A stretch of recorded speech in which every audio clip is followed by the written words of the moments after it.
কেউ যদি অন্তরের অন্তঃস্থল থেকে একবার ডাক দেয় আল্লাহ,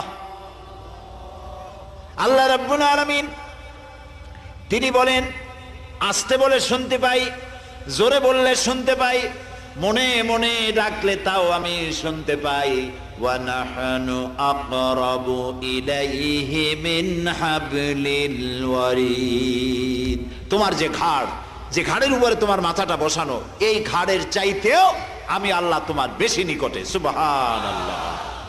প্রিয় ভাই সব, সে আল্লাহ তিনি তাওহীদের কথা শোনালেন। আল্লাহ সব কিছুর স্রষ্টা, সব কিছুর মালিক, সুতরাং তার হুকুম মানলেই শান্তি, তার হুকুম অমান্য করলেই উল্টাটা বলেন অশান্তি। আল্লাহ তাআলা বলছেন, দেখো তো হুকুম মানার মধ্যে শান্তি কিভাবে, কোরআন শরীফ দেখুন।